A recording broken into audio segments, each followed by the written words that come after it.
Atos dos Apóstolos, capítulo 17. Paulo anuncia Jesus, o Messias. E, tendo passado por Anfípolis e Apolônia, chegaram a Tessalônica, onde havia uma sinagoga judaica. Como fazia habitualmente, Paulo foi à sinagoga e por 3 sábados argumentou com aquele grupo de pessoas com base nas Escrituras, explicando e comprovando que se fez necessário que o Cristo padecesse e ressuscitasse dentre os mortos.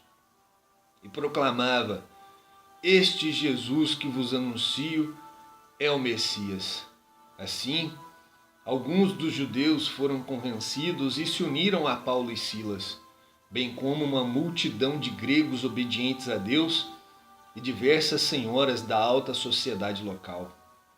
Porém, os líderes judeus sentiram forte inveja e reuniram alguns homens perversos dentre os desocupados e, agitando a população, iniciaram um tumulto na cidade.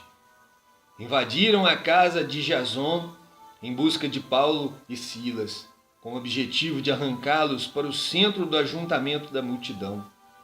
Todavia, não os encontrando, agarraram Jason e alguns outros irmãos e os entregaram aos governantes da cidade, exclamando: estes homens têm causado alvoroço em todo o mundo.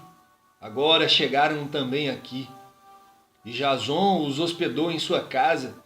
Todos eles estão agindo contra os decretos de César, proclamando que existe um outro rei chamado Jesus.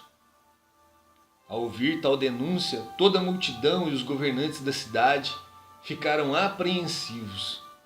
Apesar disso, libertaram Jason e os demais irmãos após o pagamento da fiança estipulada.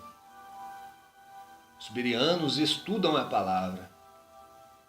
Então, logo ao cair da noite, os irmãos enviaram Paulo e Silas para Bereia.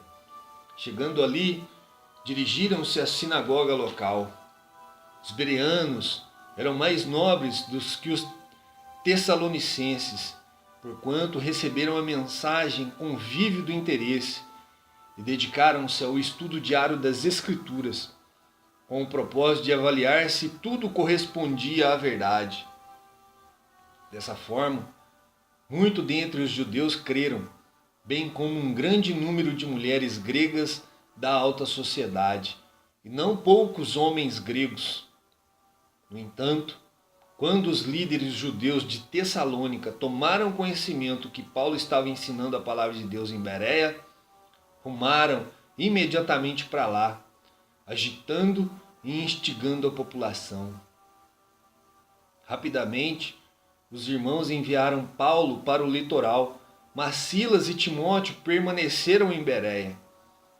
Os irmãos que acompanhavam Paulo o conduziram até Atenas, partindo depois com orientações para que Silas e Timóteo se reunissem com ele, assim que fosse possível. Paulo prega Jesus em Atenas. Enquanto Paulo esperava por seus companheiros em Atenas, ficou profundamente indignado ao perceber que a cidade tinha ídolos por toda parte. E sobre esse tema dissertava na sinagoga entre os judeus e os gentios obedientes a Deus, bem como na praça principal, diariamente, a todos aqueles que ali estivessem. Então, alguns filósofos, epicureus e estoicos começaram a argumentar com ele. Alguns indagavam: o que deseja comunicar esse tagarela? Outros comentavam: parece ser um anunciador de deuses estranhos, pois Paulo lhes pregava as boas novas de Jesus e a ressurreição. Por essa razão, o levaram a uma reunião no Areópago, onde lhe questionaram: pode revelar-nos que nova doutrina é essa, sobre o qual dissertas? Pois estás nos apresentando pensamentos estranhos e desejamos compreender o significado de tais ideias. Porquanto os cidadãos de Atenas, assim como todos os estrangeiros que ali viviam, não se preocupavam com outro assunto, senão falar e procurar saber as últimas novidades. Sendo assim, Paulo levantou-se no meio da reunião do Areópago e discursou: Caros atenienses, percebo que sob todos os aspectos sois muitíssimos religiosos, pois caminhando pela cidade observei cautelosamente seus objetos de adoração e encontrei até um altar com a seguinte inscrição: ao Deus desconhecido. Ora, pois é exatamente este a quem cultuais em vossa ignorância que eu passo a vos apresentar. O Deus que criou os céus, o Deus que criou o universo e tudo que nele existe, é o Senhor dos céus e da terra. Não habita em santuários produzidos por mãos humanas.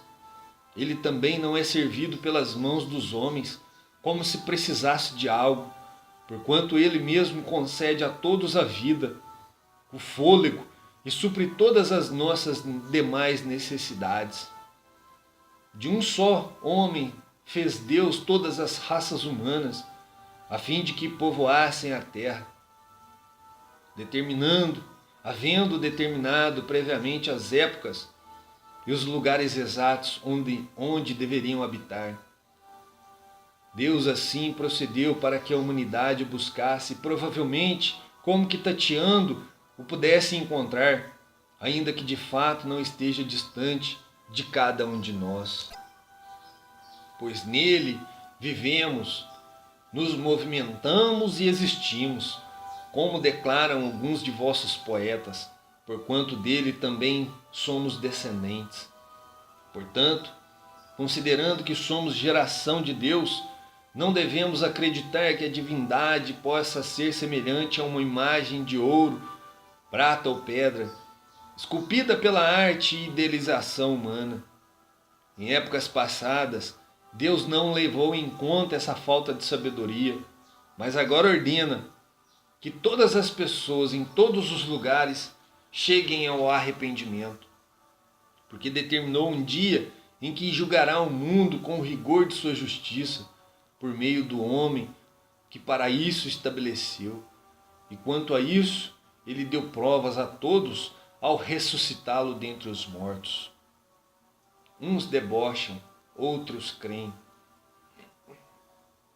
Entretanto, alguns deles, assim que ouviram falar sobre a ressurreição dos mortos, começaram a dizer zombarias, e outros ainda exclamavam: sobre esse assunto te daremos ouvidos numa outra oportunidade.